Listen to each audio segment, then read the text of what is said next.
Hello everyone.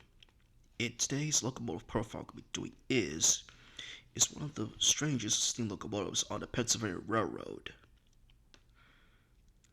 During wartime, there there are war restrictions that they cannot build a locomotive from the ground up in their own shops.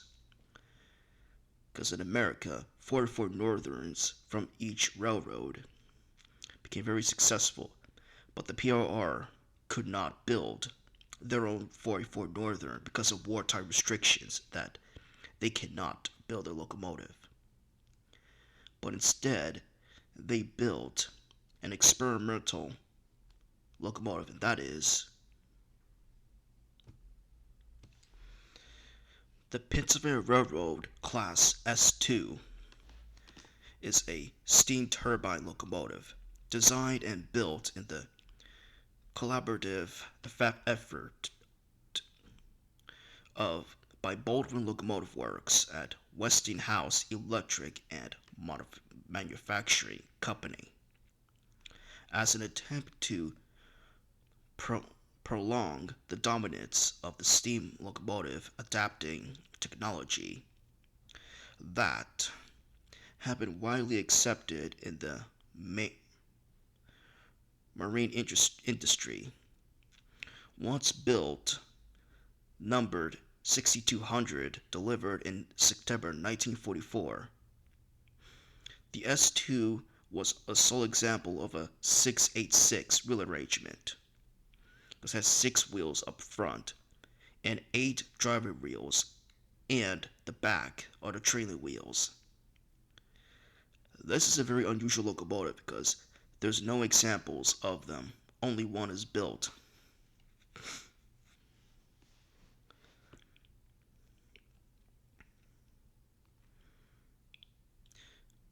The S2 was used a direct drive steam turbine provided by the Westinghouse Electric Manufacturing Company, geared to the center pair of axles with the outer 2 axles connected both by side rods.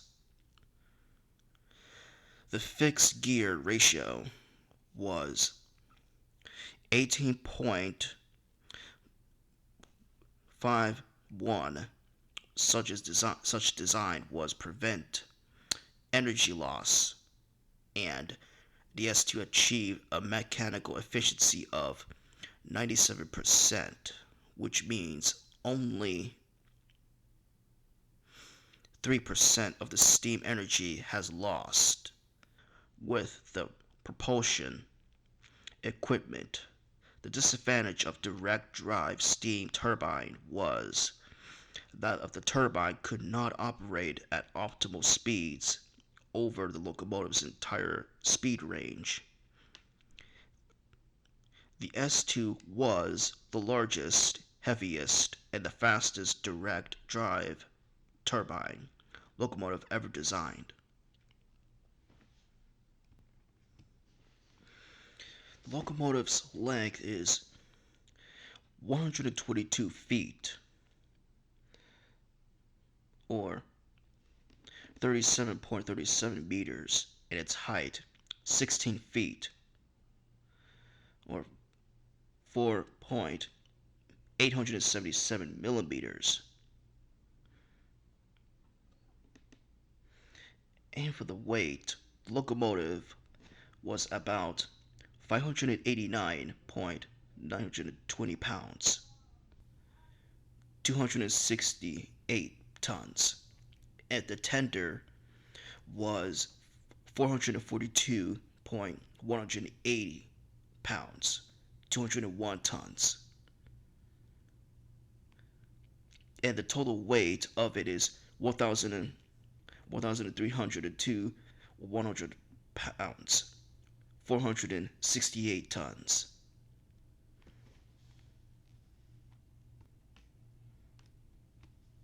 The locomotive was supposed to be the 484 Northern, but wartime restrictions on light steel alloys increased weight until Six-wheel leading and trailing trucks were needed. Its construction was also delayed by World War II. Construction of the locomotive took place at Baldwin plant and Eddystone. Two turbines were fitted, one for forward travel and a smaller one for reversing at speed up to 22 miles per hour. Compressed steam at a rate of about 2,000 miles per hour was ejected into the turbine blades through four nozzles. Thousands of turbine blades transmitted steam energy to the transmission gear. The maximum rotation speed of a forward turbine is 9,000 rpm, developing 6.90 horsepower. The reverse turbine generates 1,500 horsepower at 8,300 rpm. A monitoring system ensures that the forward turbine could only be started when the reverse turbine was switched off. The weight of a propulsion equipment is at 39,000 pounds or 5.65 pounds or horsepower. A large boiler with a bilateral firebox and long combustion chamber was fitted. An automatic lubrication system was installed, connecting the transmission case where the driving gear wheels were immersed with an lubricant reservoir filled with lubrication oil. Lubricate goes through the lubrication points, including the roller bearings, on the axles via the vitted pipes with the help of two steam pumps. A Warthorne pattern feed water heater was fitted for increased efficiency. Twin air pumps for the train braking were fitted below the running boards. Besides the smoke box front and a large radiator assembly at the nose cooled the compressed air. The turbine exhaust was piped through the set of four muzzles in the smoke box, providing an even draft for the fire and exiting through the unique four smokestacks. S2 had no smoke deflectors when it was delivered from Baldwin to Pennsylvania Railroad in September of 1944. But soon after it begun its service, the PRR found out that the locomotive blew heavy smoke at lower speed during operation. So a pair of small smoke deflectors was acquired, and a thin semicircular metal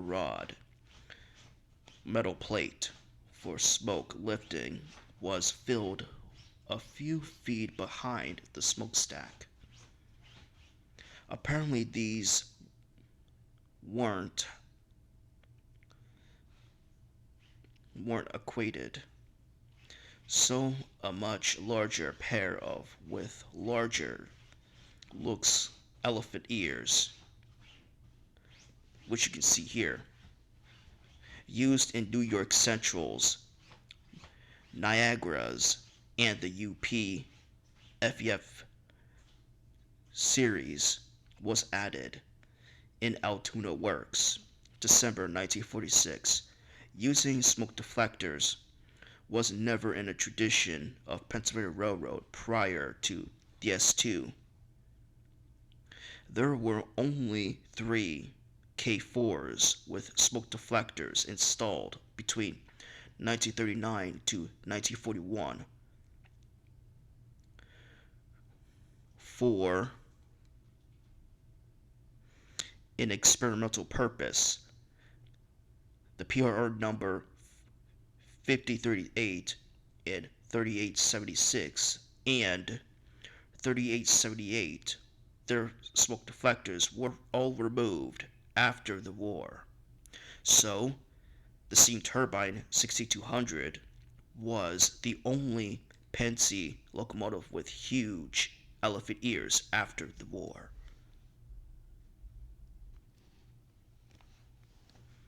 And for its service, the tender of the PR 6200 was originally made for the Class L1's locomotive with a designated 180 and F82. Later, it was assigned as the 180P75 for the K4's number 3768. The tender was rebuilt again and received a designated 180P85 for the S2 that the 600 used.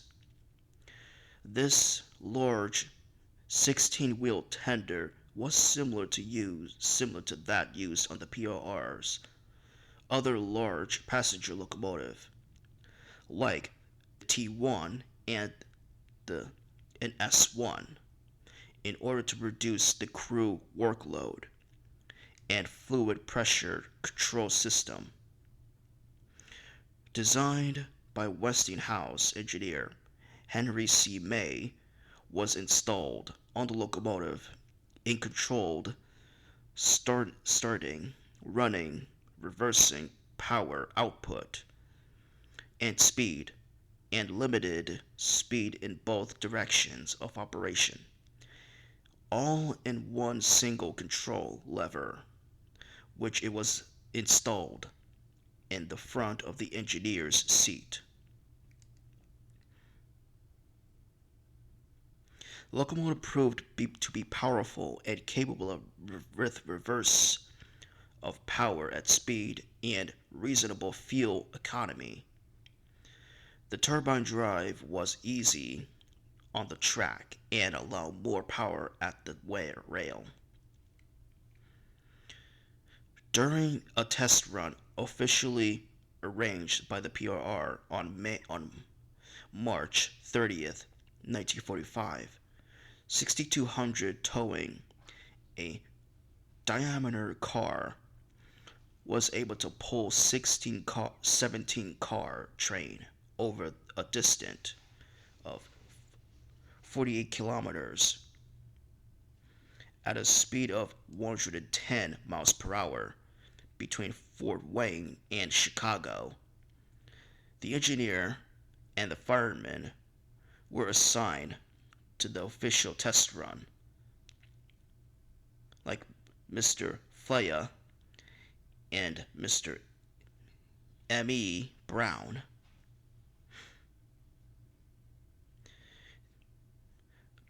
A British locomotive engineer, E.S. Cox, once traveled on a footplate and reported that 100 miles per hour was maintained and exceeded for 12 consecutive minutes while economical at speed. The locomotive was highly uneconomical at lower speed. The turbine used less steam than conventional locomotives above 30 miles per hour, but below that The locomotive used too much steam and fuel. The boiler normally operated at 310 psi, but at low speed the pressure could drop as low as 85 psi.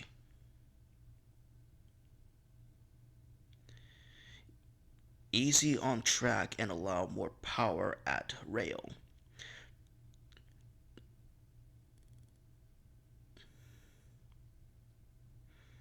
The increased fuel usage at low speed caused the firebox to run hotter, which sometimes caused the staybolts to break.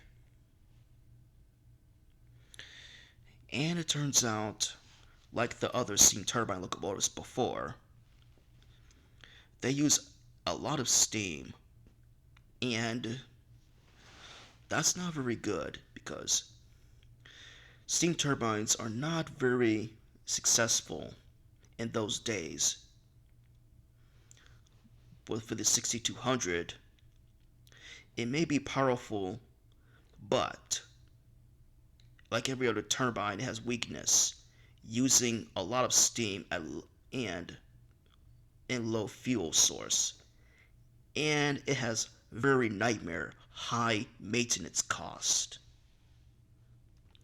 I could imagine maintenance workers doing a lot of maintenance on this locomotive, like the parts, even the stay bolts that are that has a lot of damage has to be repaired or replaced. It's very expensive. The locomotive's problems, the rapid decline of PRR's riderships in 1947, and the advantage of emerging diesels ensured the 6200 would never be duplicated. But the S2 still participated in the 1948 Chicago Railroad Fair with the T1 duplex. Like the S1, it ran from Chicago, Illinois to Crestline, Ohio. In August of 1949, the locomotive suffered severe turbine damage since maintenance costs rose steadily. The S2 was finally turned off in Crestline and Altoona, never be to be repaired again or used. And it was finally retired by the year withdrawn of August 1949. Its last run was June 11th, 1949. And unfortunately, in 1952, it was, you guessed it, broken up for scrap in May 29th, 1952. You know, in my opinion, it would have gone any development or modifications. But unfortunately, with the growing popularity of diesels, and it appears that the steam turbine problems and maintenance costs, in my opinion, this one should have been rebuilt as a 44 Northern. Well, I guess it was already too late because diesels were taking over and steam is being used less and less. And that's it for this video for the S2. Like and subscribe, and see you later, guys.